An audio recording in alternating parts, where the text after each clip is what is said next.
नमस्कार, आप देख रहे हैं पुलिस वाला वेब न्यूज और मैं हूं आपके साथ कंचन। सांदीपनि विद्यालय सागर में आज स्वास्थ्य संस्कार और राष्ट्रीय चेतना को समर्पित सामूहिक सूर्य नमस्कार कार्यक्रम का भव्य आयोजन किया गया। कार्यक्रम में विद्यालय के छात्र छात्राओं के साथ प्राचार्य, शिक्षक शिक्षिकाएं और आमंत्रित अतिथियों ने उत्साह पूर्वक सहभागिता की और एक साथ सूर्य नमस्कार कर योग के महत्व का संदेश दिया।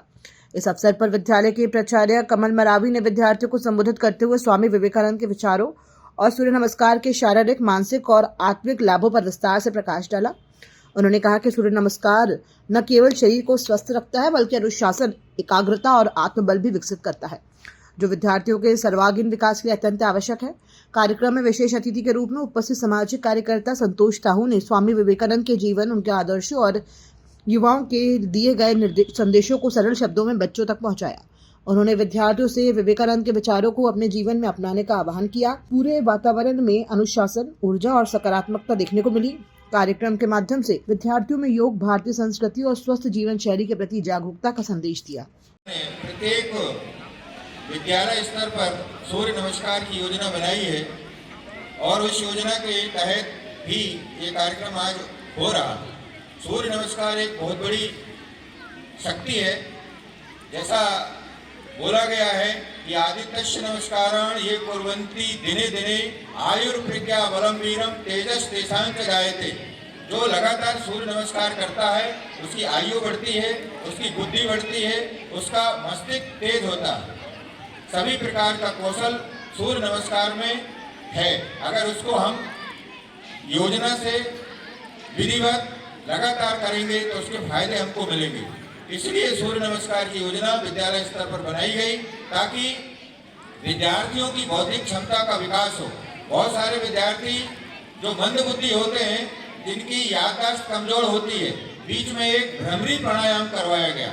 ये भ्रमरी प्राणायाम इतना शक्तिशाली है कि जो बच्चे को याद नहीं होता, अगर लगातार भ्रमरी प्राणायाम जो बच्चा करेगा उसकी याददाश्त अपने आप तेज हो जाएगी। ये सूर्य नमस्कार के साथ भ्रमरी प्राणायाम इसलिए जोड़ा गया, आलोम विलोम इसलिए जोड़ा गया है कि सांसों में शक्ति हो और सांसों की शक्ति से बच्चों का दिमाग का विकास होता है और आयु का विकास होता है। इसलिए इसमें आलोम विलोम भी जोड़ा गया है।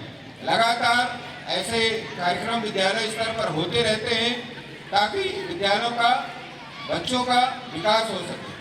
स्वामी विवेकानंद का उद्देश्य था कि स्व अनुशासन, हमको अनुशासन में रहना चाहिए। अनुशासन स्वयं में अगर है तो हम अपना विकास कर सकते।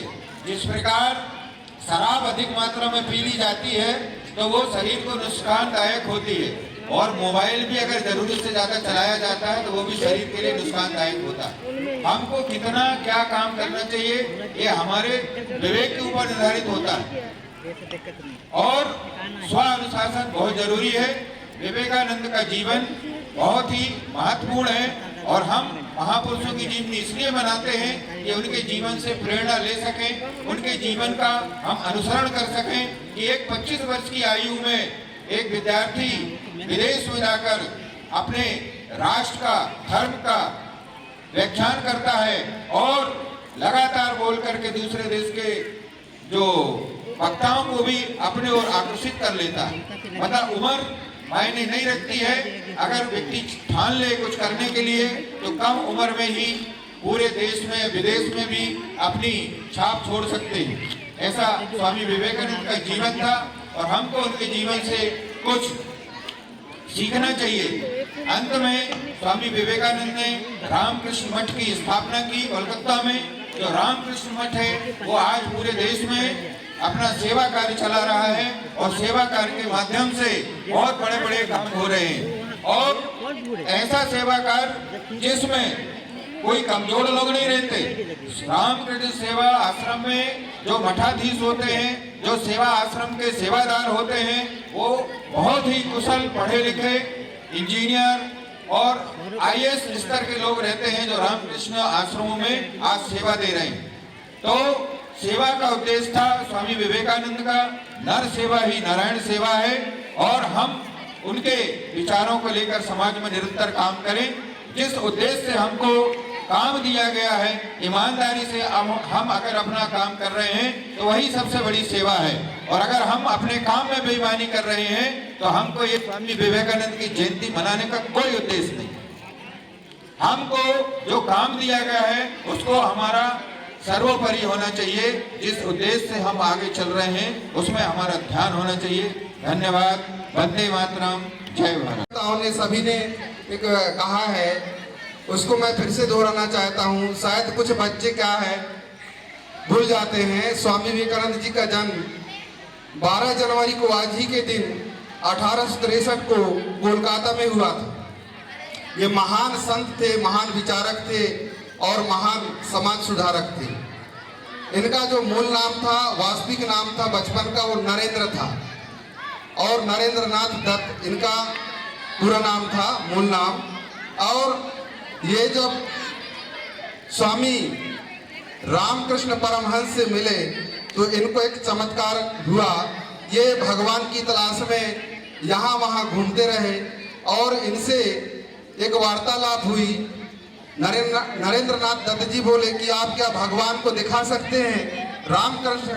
रामकृष्ण परमहंस जो इनके गुरु बने, उन्होंने कहा मैं बिल्कुल साक्षात दिखा सकता हूँ और मैं बातचीत करा सकता हूँ। जैसे आप मेरे को देख रहे हैं वैसे मैं आपको ईश्वर से दर्शन करा सकता हूँ और बातचीत भी करा सकता हूँ। इनको बड़ा ही अजूबा लगा और उनसे ज्ञान शिक्षा लिया और उनके शिष्य बन गए। और इन्होंने उस शिक्षा को ग्रहण करके, उस ज्ञान को प्राप्त करके 1893 में अमेरिका के शिकागो में सर्वधर्म विश्व सम्मेलन में इन्होंने भारत की ओर से अपना प्रतिनिधित्व किया और पहली बार भारत का एक सन्यासी अमेरिका में जाकर और वहां पर बहनों एवं भाइयों का इन्होंने संबोधन किया। इसके पूर्व विदेशों में ये जो था लेडीज एंड जेंट्स, भद्र पुरुष और भद्र नारियां, ये संबोधित करते थे। कभी किसी ने सिस्टर और ब्रदर का उच्चारण नहीं किया। पहला एक सन्यासी था भारत का जो अमेरिका के शिकागो सम्मेलन में जाकर बहनों एवं भाइयों, brothers and sisters residents of America, उन्होंने ऐसा कहा। उन्होंने कम से कम 10 मिनट तक पूरी सभा में तालियां बजी और उन्होंने भारत में की जो हिंदू संस्कृति थी, सनातन संस्कृति थी, भारतीय ज्ञान की जो परंपरा है, उसको एक गीता का सार गर्वित संदेश दिया। भगवान श्री कृष्ण का जो भगवत गीता है उसको विचार को उसने रखा। इसलिए वहीं से भारत को एक ख्याति मिली। इससे प्रेरणा लेकर उन्होंने वेदांत दर्शन का स्थापना, अपने गुरु परमहंस का एक वेदांत स्थापना किया। 1897 में उन्होंने एक मठ का स्थापना किया और उस मठ के द्वारा उन्होंने भारत में अनेक जगहों में इस वेदांत दर्शन का शिक्षा दिया और पूरे भारत में अलग जगाया। और इसको हमारे भारत सरकार ने देखिए हर वर्ष राष्ट्रीय युवा दिवस के रूप में और सूर्य नमस्कार के रूप में हम मनाते हैं। तो आज आप लोगों का बहुत बहुत मैं स्वागत करता हूँ, हार्दिक अभिनंदन करता हूँ आदरणीय कि आप लोगों ने अमूल्य समय निकालकर हमारे विद्यालय को, हमारे सारे स्टाफ को, हमारे प्यारे बच्चों को गौरवान्वित किया, हमको किया है। और हम आपसे अपेक्षा चाहते हैं कि प्रत्येक कार्यक्रम में आपका हमारे विद्यालय में ऐसा ही भाव रहे। आप लोग के आने से हमारा जो है ऊर्जा बढ़ जाती है, हमारे स्टाफ की एनर्जी बढ़ जाती है। हमारे जो छोटे भैया बहन हैं इनको में भी आपने गागर में सागर भर देते हैं। वैसे ही हमारा जो ग्राम का नाम सागर है और इस सागर में गागर में सागर भरने का काम आप लोगों के आने से होता है।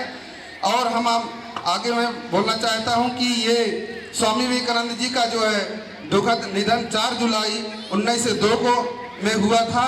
इस प्रकार से स्वामी विवेकानंद जी नरेंद्र नाथ दत्त से और स्वामी विवेकानंद बन गए। वो कम उम्र में भी अपने इस भारत की ख्याति को अमर रखा। ये बहुत बड़ी हमारे लोगों के लिए उनका जीवनी को अपने आत्मसात करने का एक विषय है।